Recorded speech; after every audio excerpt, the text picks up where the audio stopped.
বই না থাকার কারণে তারা এই খারাপ কাজের দিকে ধাবিত হয়েছিল।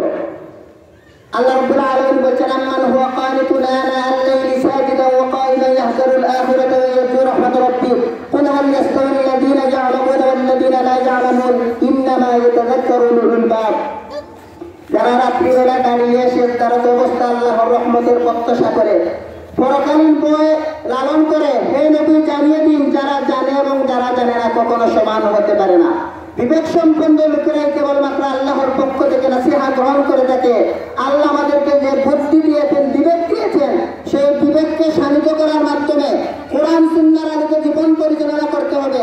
সম্মানিত উপস্থিতি, আমরা সেই আল কোরআনের দিকে মানুষকে আহ্বান করছি, ইসলামের কল্যাণময় পথের দিকে মানুষকে আহ্বান করছি, আল্লাহর দাসত্বের দিকে মানুষকে আহ্বান করছি, ইসলামের সুশীতল ছায়ার দিকে আমরা মানুষকে আহ্বান করছি।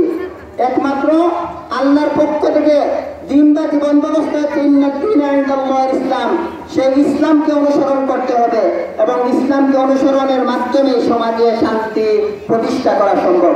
সম্মানিত উপস্থিতি, আমাদের এই জীবনটা হচ্ছে ক্ষণস্থায়ী, আখিরাতের জীবন চিরস্থায়ী।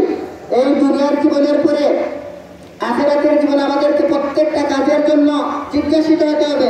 আপনি সারা জীবন মানব রচিত মতবাদ, বিভিন্ন ব্যক্তির আদর্শকে আপনি লালন করলেন, মৃত্যুর পরে যখন আপনাকে জিজ্ঞাসিত করা হবে তখন কিন্তু আপনি মুহাম্মদুর রাসূলুল্লাহ সাল্লাল্লাহু আলাইহি ওয়াসাল্লাম আপনাদের আপনি উত্তর দিতে পারবেন না। আপনি সারা জীবন আল্লাহর বিরুদ্ধে, রাসূলের বিরুদ্ধে, কোরআনের বিরুদ্ধে আপনি অবস্থান করলেন। আল্লাহর কাছে প্রত্যেকটা কাজের জন্য ইন্না ইলাইনা ইয়াবাহুম সুম্মা ইন্না আলাইনা হিসাবাহুম, অবশ্যই তোমাদেরকে আমার কাছে ফিরে আসতে হবে। ফিরে আসার পর তোমাদেরকে প্রত্যেকটা কাজের জন্য জিজ্ঞাসিত হতে হবে। কি قال لا تزول قدم ابن آدم يوم القيامة من عند ربه حتى يسأل عن خمس عن عمره فيما أفناه। কোনো আদম সন্তান পাঁচটি প্রশ্নের উত্তর না দেওয়া পর্যন্ত জান্নাতের দিকে অগ্রসর হতে পারবে না। আন উমরি ফিমা আফনাহু, তোমার জীবনকাল কিভাবে অতিবাহিত করেছো। ওয়া আন শাবাবি ফিমা আফনাহু, তোমার যৌবনের শক্তি সামর্থ্য কিভাবে ব্যয় করেছো। ওয়া আন মালিহি মিন আইনা ইকতাসাবা ওয়া ফিমা আনফাকাহু, কোন পন্থায় তুমি ধন সম্পদ উপার্জন করেছো, কিভাবে তা ব্যয় করেছো। ওয়া মা জামিলা ফিমা আলিমা, অর্জিত জ্ঞান অনুযায়ী তুমি কতটুকু আমল করেছো। সম্মানিত উপস্থিতি, সেই জন্য আসুন আমরা এই সিরাতুন নবী সাল্লাল্লাহু আলাইহি সাল্লামের এই মাহফিল থেকে আমরা আজকে থেকে সিদ্ধান্ত নেই, আমরা আমাদের জীবনের প্রত্যেকটা পড়াতে পড়াতে রাসূল সাল্লাল্লাহু আলাইহি সাল্লামের আদর্শকে আমরা অনুসরণীয় এবং অনুকরণীয় হিসেবে আমরা গ্রহণ করবো ইনশাআল্লাহ। পাশাপাশি আল্লাহর পক্ষ থেকে যে কিতাব দেওয়া হয়েছে, সেই কিতাবকে আমরা বিশুদ্ধভাবে শিখবো, অধ্যয়ন করবো, সেই কোরআনের আলোকে আমাদের জীবন পরিচালনা করার জন্য আমরা চেষ্টা করবো।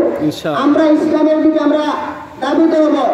আল্লাহর পক্ষ থেকে যে ঘোষণা করা হয়েছে, কুনতুম খায়রা উম্মাতিন উখরিজাত লিন-নাস তা'মুরুনা বিল মা'রুফ ওয়া তানহাউনা 'আনিল মুনকার ওয়া উলাইকা হুমুল মুফলিহুন।